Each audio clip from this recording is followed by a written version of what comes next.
My name is Lizzy Smith. This presentation is about managing risk. What do you understand about risk? Would you skydive? Have you? Do you travel by car? Do you eat whatever you're offered? Do you do healthy things like exercise? Do you do it often? Do you ask what good could happen? And do you look for opportunities? We all have a different tolerance and understanding of risk. Once, with a friend, I started a cottage business, making kombucha and selling it at the local markets. We bought the kit and got inducted from someone who was leaving the area who had previously filled this niche. My friend did a food safety certificate. We started selling and it was a great success. We got great feedback. People really enjoyed our product. However, my friend lived in the ACT. I lived in New South Wales. The food safety laws are very different in each area. We made the kombucha in my kitchen, not hers. We ran into all sorts of concerns and worries. And then eventually my partner said, I'm not prepared to lose the house if anyone got ill or worse, died. So we both discussed the risks and the opportunities and realised that actually this is more of a hobby and we just enjoyed making it for ourselves and our friends rather than running it as a business. And so our kombucha enterprise is no longer. So how do you feel about risk? The future is looking uncertain. Technology and innovation are creating different ways for transport, communications, and living. Future scenarios for the planet can be quite bleak. Consider how you think about risk. Consider how you find information about risk, how you make decisions about acting in risky situations or taking opportunities and making the most of them. And what do you value the most?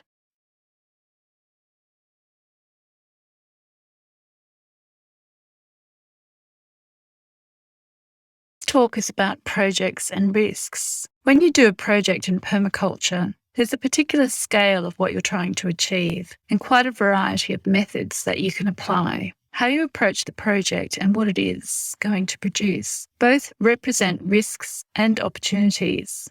So why manage risk in projects? Well, projects create change. You want that change to be positive. You want to achieve your objectives. People carry the change in projects. So you want to be clear about what you want to achieve, what you want not to happen, how you want to protect everyone through the process of change. Understanding risks in projects also gives you decision support. You know what to act on to address risks, and that builds your confidence to move on. If you're the project lead, it's also a professional approach. And in some situations, you need it to be legally defensible. Understanding and managing risk in projects also presents opportunities. It keeps you wide open to seeing the opportunities when you think about the risks. And that way you can optimize the change and the outcome. There may be other reasons you can think of why you should manage risks in projects.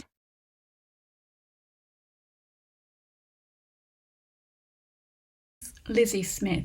In this session, we're going to talk about risk and some of the terms and language that people use when they're talking about risk. There are so many resources that you can tap into, and we'll cover some in this talk. When we talk about risk, we often also talk about hazards. Can you pick which goes with what? Definition. A hazard is a source of potential harm or a source of risk, whereas a risk is the effect of uncertainty on your objectives. Your objectives are what you are trying to achieve in a project. Every risk has a context. In our context in permaculture, we are trying to imagine a future, trying to bring together groups to be creative, to design their ecosystems, how they live, and take the opportunities that they have in their situation. This quote from Grace Lee Boggs in 2012 is still relevant today. She says, "The time has come for us to reimagine everything. We have to do what I call visionary organising. We have to see every crisis as both a danger and an opportunity. It's a danger because it has so much damage to our lives, to our institutions, to all that we have expected. But it is also an opportunity for us to become creative, become the new kind of people that are needed at such a huge period of transition." So risk is made of a number of elements. the objectives, what you're trying to achieve in a project that may be called an outcome, the impact of what you are trying to achieve, which in permaculture context is usually positive. And when we talk about risk, we also talk about consequences of the risk. That may be an impact as well.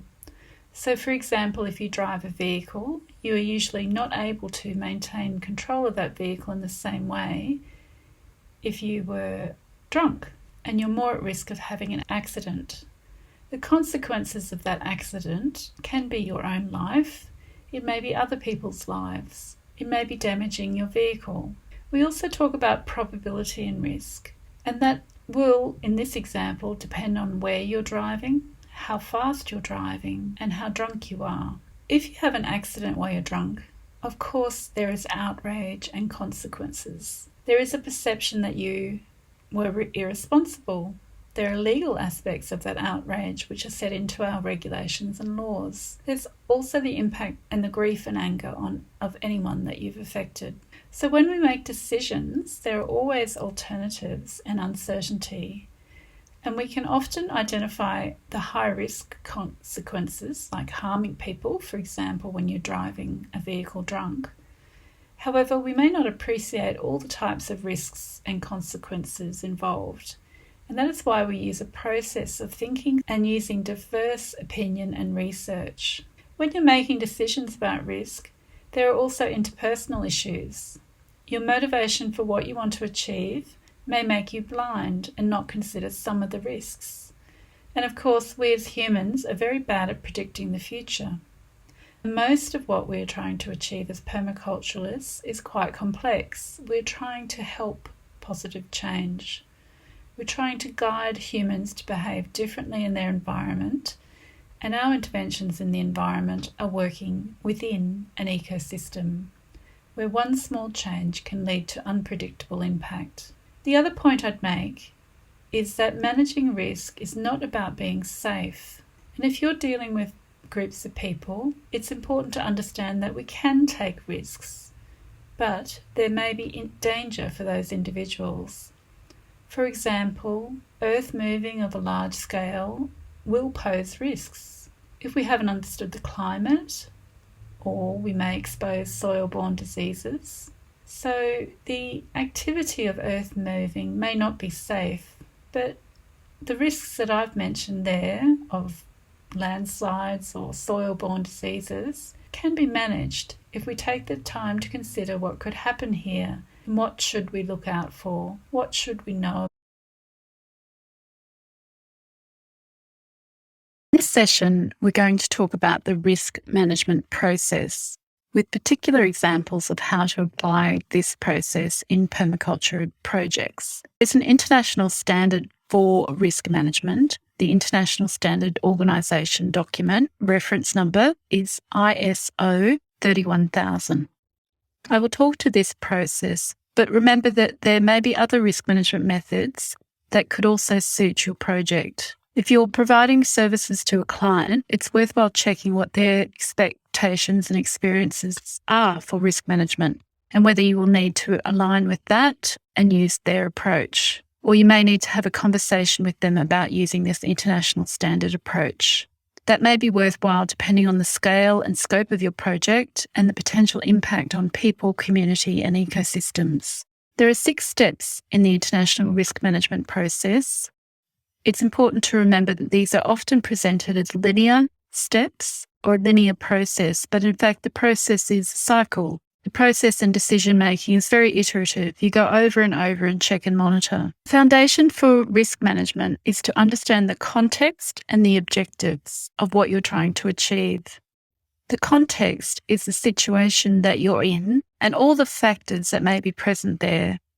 For example, in a community project, the context may be the bioregion, the demographics of the people you're trying to serve or that are participating in your project.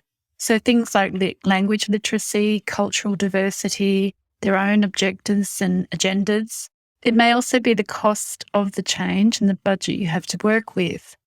So we talk about doing a scan to understand our context, and there are particular methods that you can use for that scanning. I won't talk to these here. Setting project objectives is a really important step. If you've used holistic management methods, goal-setting processes, strategic planning, you would be familiar with setting objectives. It's basically stating and agreeing on what you want to do to achieve something. So, for example, you may want to do this project to achieve a food forest or a community centre or a regenerated landscape. It could be whatever the outcome of your project is. So that's the context and objectives for risk management. It's a foundation step, so don't miss it.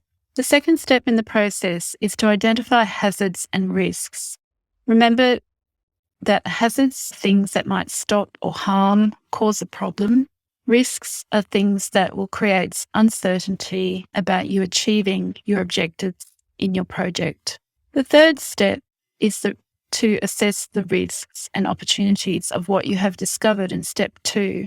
Break it down more, unpack it, really have a good think about it. Talk to people about it, get their experiences, views, do a bit of research. Once you've got all that information together, you go on to the fourth step, which is to analyse. So what does the level of risk and what you've actually discovered mean? Go back to your context and objectives and think about it. Is it something that you want to go ahead with? Would it be better to do nothing? Are the risks so high that you don't have enough budget or experience to really try the project?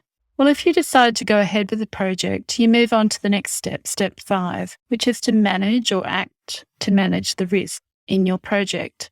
There are many different ways to run projects. We won't go over that in this talk. However, remember that risk management is an activity that's part of your project as you implement it. It's iterative. There's always stop and checkpoints. If you start to experience one of the risks that you've identified, you put your action plan in place to manage that risk so that your project can go ahead. The final step is to review the outcome. So once you did that action, what actually happened? Remember, the first principle of permaculture, observe and interact, it's the same idea. So you're always looking for what changed as a result of your action. For example, talking to that disgruntled stakeholder or building that fence to keep the cows in while you dug the excavation pit. It's a step to review the outcome, observe and learn. Risk management takes time. Build that time into your project plan. Keep some resources for risk management. Always checking back to the context, which may change. If you run a project, even over a short term, the context may not change, or it may change very quickly. For example, between 2019 and the beginning of 2020, my projects changed very quickly because I could no longer travel how I'd planned due to the pandemic. Your objectives may also change as you run the project. You are also checking in and checking back. Do you still want to achieve this? Do we still want to achieve this in the same way? Is this the right thing to do? And just like these questions, you are also asking, is there anything new here that we need to manage for? Did our actions work? What could we do better? It's a continuous improvement process. So risk management is very much a questioning and decision activity. It's not a game you should play alone. It's good to get participation of your project team, your client, and your community. A simple way to consider risk and identify hazards is to remember the 4 Ps: people, place, plant or equipment, and process. So who are the people that will manage parts of the project? Who will be affected by the final product of the project? Where is the project going to be done? What equipment or plant will you be using? What processes do you need to use to run the project? What processes will you be creating for the product? For example, developing a community social enterprise, you need to develop some business processes, some business structure, legal processes for insurances, those sorts of things. So when you're creating an action plan to manage risk, create it so that it serves your objectives and matches your risk tolerance. There's an acronym here, POT, Plan to Serve Objectives and Match Tolerances. What you can actually do, what you want to do, what could be left alone, and what should be monitored. Remember also that as humans, we have favourable ways that we like to think about things and make decisions, and these are called biases. We're greatly affected by what happens around us when it comes to assessing and managing risk. So we need to continually check in, communicate with the people you're working with, Be honest, take a break when you need it, get yourself in the headspace so you can be open and scanning for what's happening. And that way you can make the best decisions to support you.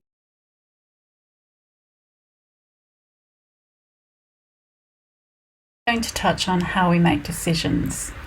We are only human, and our brains work in particular ways.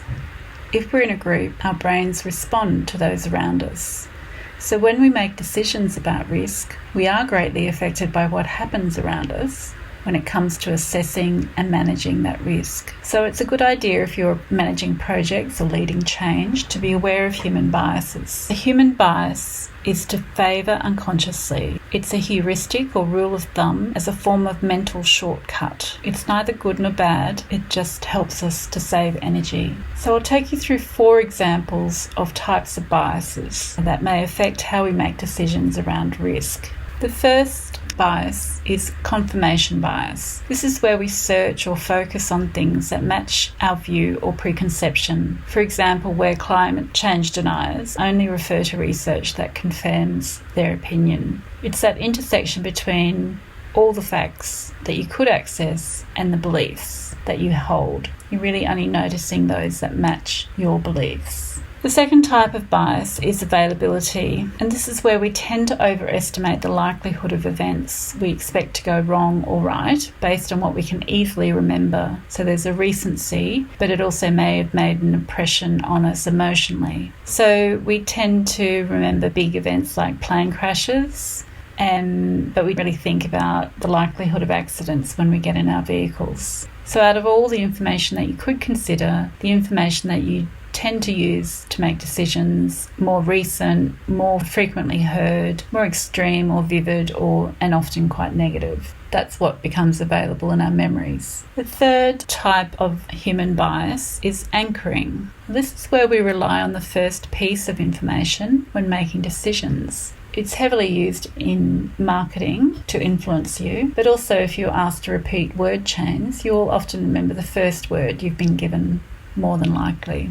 So think of looking at price comparisons on web page. Often they're presented as 3 columns for a product. They may have different suppliers, but the first price that you gaze at will probably be your reference point for the other 2 prices. And just like the cartoon here, you might feel that you're getting a bargain even though the price is the same. So an example in a project context for these biases may be that you are only asking people who believe in what you're doing and not looking for diversity of opinion. That would be an example of confirmation bias. Your concerns may be around security for your site, so you'll be very vigilant about information for break-ins, vandalism in your local area, and you'll be looking out for that information and remembering it more easily. It might actually be a fact that you live in a perfectly safe neighbourhood and vandalism or break-ins rarely happen. And anchoring is something as a bias that designers need to watch out for. Often our first concept idea may be the one that we persist with. Then we can overcome that bias by using different design methods to mess with our thinking, shift our perception, bring in a diversity ideas, flip things so that we're trying to do things backwards or using keywords to trigger crazy ideas. All those strategies will help us shift our anchor from that first design idea that we became wedded to.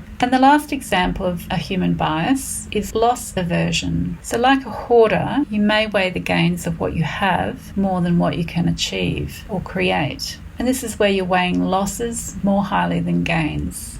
Even if you're an experienced project leader, you naturally may become more anxious about interacting with your community, with the team, what might happen through the project, will it achieve what you want it to achieve. So initially you may be naturally more cautious until you build up your confidence. And this is an example of where you're weighing the risk of losing your reputation, having the project fail, rather than thinking, gee, maybe we should just give this a go and see what happens. Whatever happens will be the right thing, we'll manage it, we'll be careful and caring for the people that are involved in the project's success. What have we got to lose? We're going to learn lots on the way. So the point of raising this information about human biases and giving you these examples is really that we're only human. We do think, and our brains use energy to think. So sometimes we will fall back on a natural favoured way of thinking, our biases, and that affects our decisions, affects our communications, and affects the potential of our project.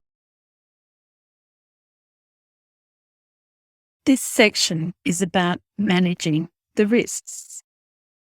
Going to dive a bit deeper into managing our risks. This is the action planning part of risk management. 3 types of actions you can consider. The plan, risk management, risk treatment, and risk mitigation. But an example of risk management is putting on a seatbelt for when you drive a car, because we know that if you don't have a seatbelt on, you're going to get more seriously injured if you're in an accident. Risk treatment might be putting a rollover protection bar on your tractor if it doesn't already have one. And a risk mitigation would be having an income protection insurance if you were a farmer, so that if your tractor rolled over and you were hurt, then you would be able to get some income protection while you recover. When we think about how we address risk and create our action plans, depends on what type of risk we're talking about and how we want to approach it. Often the best way to manage risk is to eliminate the hazards and minimize the risk that those hazards cause. It's most easily done through design. So in a permaculture sense, we are designing, for example, an integrated system that creates self-organizing systems so that humans are not needing to put a lot of maintenance effort in it when we interact with that system. That's an example of using design to reduce effort. Another example would be assembling a roofing structure on the ground and then using equipment to lift it into place, rather than putting people on an elevated structure to assemble the roof. It's also important to understand the tolerances we have for risk personally and with the group you're working with. Sometimes people are called risk takers. Sometimes younger people are prepared to take risks but don't have the life experiences, possibly, to identify the consequences of that behaviour. Sometimes older people can take higher risks because they've got more financial security, or they have a perception they don't have much time left and they really want to get this thing done. So we're all going to have different personal tolerances of risk based on our life experiences, how we approach life, how we think about change. In our community, we'll have different tolerances called societal risk tolerances, and some of these are set into our regulation. Other societal tolerances are just implicit in how we culturally understand, because that's how we've learnt as we've grown up in that community. There's a lot of decisions to be made, and that's why we do this upfront planning and use a standard process. That makes the decisions in the moment easier because we've prepared our mind about what might happen, what we might be able to do in that situation. But there will be trade-offs. So when you're doing a project, you want to achieve it, there may be strong incentives, financial, reputational, survival. So that will become your reference for how you make decisions and what you're trading on. An example may be that it's dangerous to excavate on a slope, but it's a necessary action to do for a particular project. So you would have to manage for the risks by having, for example, an experienced operator, only doing it in the most optimal dry conditions. You'd have a spotter. You might just do a small amount of work each day so that you can check what's happening and your operator doesn't get tired and make mistakes. All that time, you're monitoring the impact of your interventions, your decisions, your trade-offs, how you're feeling about things, how the project's going. Now, one way to manage or approach a very complex situation where you've got a lot of moving parts, you can't always predict what will happen. There are humans as groups making decisions and interacting. Any of that is a complex situation. So one strategy is just to keep it simple and just have a go, try something, see what happens, observe, learn, then adapt and try again. That may be all you can do in some situation.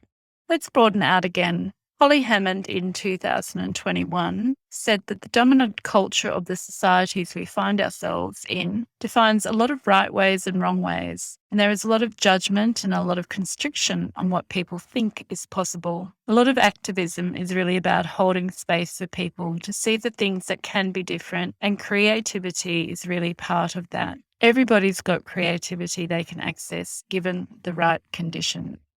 So creating the right conditions is part of your role as a project lead so that humans can respond to the environment that you create and you can create the environment that you want. In this session, we're going to talk about your project, and then I'll give an example of one of mine. Here's a list of questions you can ask yourself and your project team. This will help to give you a framework for risk action planning. What are you trying to achieve? What's the situation you're achieving it in? What are the hazards and threats, the things that might harm, interrupt, affect, or stop your project? What risks or opportunities do they pose? How would they interact? Would one compound the others, make them worse? Would they all happen at once?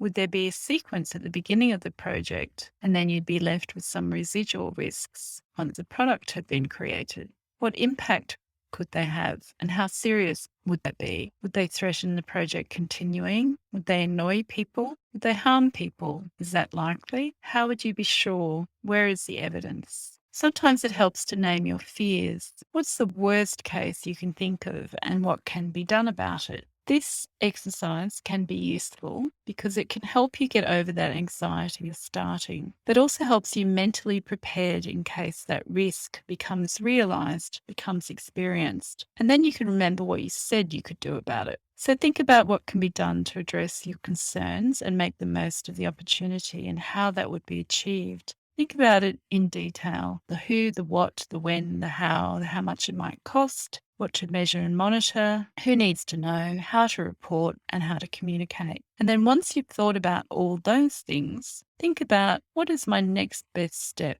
What's good enough to try? What's safe enough for now?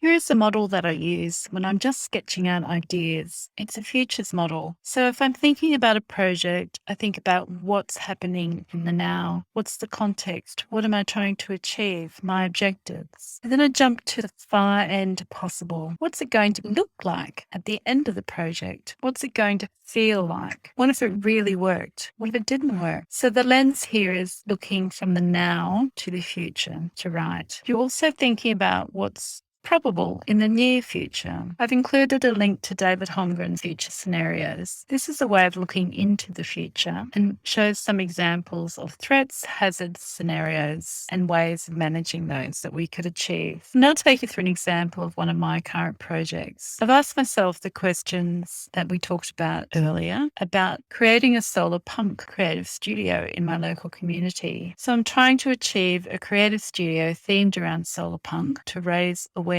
about positive futures and how we could imagine them so that we can inspire action in the local community. That is my objective. The situation is that there's no such similar thing. In the studio, there are artists and creators living locally. There are permaculturists living locally. There are people interested in creating a more sustainable future living locally. The hazards and threats are about having a venue, having an art leader, being able to afford both those. And there's opportunity here. It's nothing like this locally, not even in Australia as far as I can see. And local artists are always looking for ways to gain income. Of course, we need a suitable venue so that nobody gets hurt and people feel comfortable coming there. Some of the risks may interact. It's a novel idea, so it will create interest, and artists and creatives like to do something novel. So the venue can be selected to suit the people we hope to attract and the art creative works we hope to do. The impact of the risk, well, it could be too expensive for people. We may lose or not find an art leader who's suitable. If we do it at my house, I might need to get different insurances, or else I could get get sued and lose my house. And there's an opportunity. So we could really create a enterprise here and have more than one creative studio looking at positive futures. So in my worst case fear, it's that nobody joins in. So we're going to have to market and promote it and start small, I think. May not be what people want. So I'm asking my networks for their views and their opinions. I could lose money by sponsoring too much time and effort. So I need to be careful with my budget and my own limits for sponsorship, personal time, and the money I'm prepared to put in. I need to agree on fees and also make it a viable enterprise so that someone can take it over later. In my long-term vision, it's actually an employment opportunity. So what can be done to address my fears and make the most of the opportunity? Well, I'm working with an experienced art teacher and I'm getting support from my networks, and I've decided to just try it for a year and see what happens. So I've set my limits. We're creating an action plan with lots of detail and ideas as we go. And my next best step would be to trial some sessions with the art teacher so that we can see if we get on. And she can also see if she can teach someone to do solar punk creative works. So we're mocking up the studio with some friends. And then as we go, as we feel confident, we might start some more open invitation workshops. So in terms of my future models and action planning, in my now, I've identified the teacher, the budget, my limits. We've started gentle marketing. The studio is going to start with friends and learn as we go. We'll build up in our near future, probably towards getting more confident in what we do and then opening up to do workshops. We may apply for some funding. And in the far off possible future, the studio's running, the creatives are happy. We're doing exhibitions and winning out prizes. We're inspiring positive action in our practical change in our local community. And at least we had fun and learnt lots, but we haven't kept going as a studio. And that would be okay too.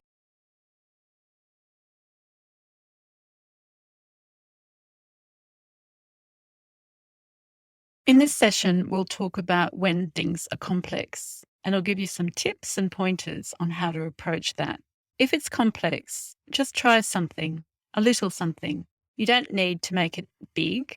See what happens and then adapt to that and try again. The something you try, though, should be okay to do without obvious negative consequences. You won't always be able to predict those.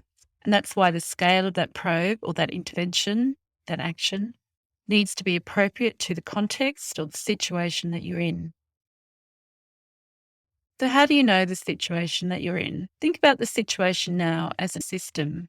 That system has a state or disposition. The future of the system will change in the direction of its disposition. There are three types of dispositions: ordered, complex, and chaotic. I'll talk to each of these now. In the first one, ordered, everything is stable and ordered. Things are predictably repeatable. An example of that might be doing your tax each year. If you earn an income and you need to pay, you make any claims, you go onto the office webpage or you get an accountant, they will process your tax. You know you'll get a statement. It will either give you a return or it won't. All of that is a predictable process. It involves a specialist activity, but it's fairly clear. The second situation is very different. If it's complex, things just might emerge naturally. So an example of that is creating an ecosystem. Your design plan might have a variety of 30 plants on it, but you know that within a year, there's plant types on that plot because seeds will be blown in, things will emerge from the soil that you didn't know was there. Over time, new species might emerge, new varieties of seed might emerge. So you can't always predict what will happen. You don't know all the connections in the system and what influences each other. And that's a complex system. Include humans' use of that area, and that adds to the complexity. So where it's complex, you try something small, you see what happens, you adapt and try it again. The third situation is a chaotic situation or disposition of a system where the connections between the elements are broken. For example, a bushfire in a community environment. You don't know how people will behave in that situation. You don't know how the fire might behave in that situation. It's going to depend on the conditions leading into the situation, the weather conditions on the day, the ability of response services to mitigate any harm, things like that. So when it's chaotic, you need to act. You need to get the system back into some semblance of stability and sense what's happening.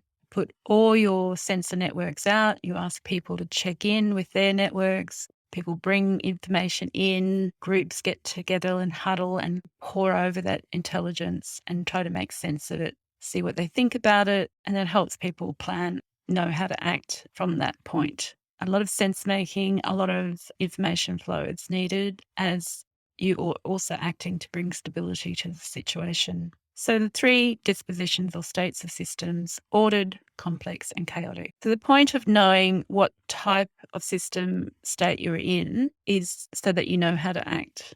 In some situations, you may not know, and that's okay too. Now we'll talk about some tactics when the project's identified risks that are very high. You're either making massive change, you're investing a lot without a clear outcome, it's very unpredictable or complex. You may be a startup, you may be trying a very novel idea, you may be working with people who can't afford to fail, either because they'll starve or they've got nothing left to give. And so some advice here from groups that work in high-risk environments is to put a lot of intel out, get your sensor networks going, get the information flowing, have a good think about it, the analysis step of risk management process, spend the time in that step.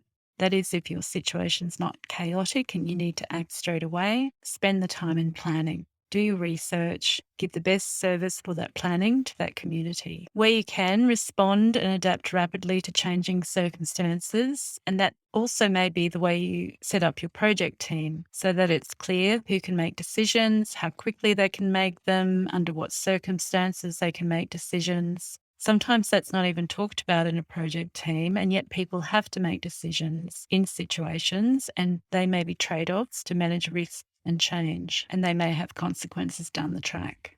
Work closely with your community and give them space to lead. Often we build a sense of expertise as permaculturalists or as a designer, but we don't need to be the expert all the time. We don't know the context in which people live all the time. We go into a community, but we're not part of that community, and that includes natural environments.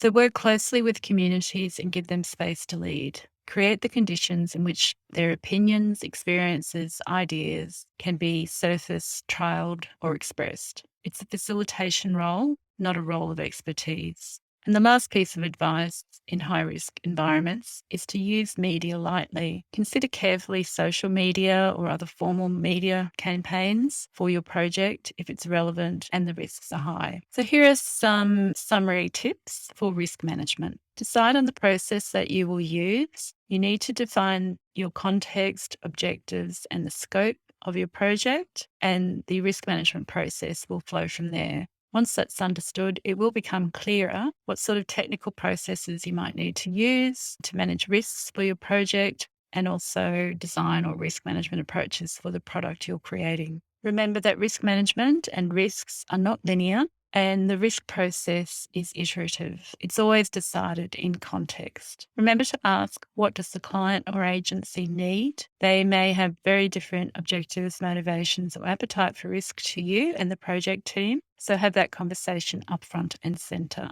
Consider how much effort you're going to take and be able to make to manage risks. What are you most worried about? What if you didn't do anything going to be enough? Can't address everything, and you will need to make those trade-offs or choices. And sometimes it's better to be surfacing these consciously and transparently so that everyone can understand when you need to make those compromise decisions. And certainly from a legal defence, it's required in some situations where you are dealing with people's health and safety or public liability, for example. So your due diligence is to know what you should know, do what you should do, and accept that there are unknowns. You need to make sense of your context iteratively and continually. Also remember that you are human. Your thinking naturally will be biased or favoured, and probably more so if you find the project is fatiguing or it goes on for some time. You will need to assume stuff. You won't know everything, but be conscious and be sensing your situation so that when you're assuming things, you can make that transparent and you can make your decisions based on those assumptions transparent and as good as they can be.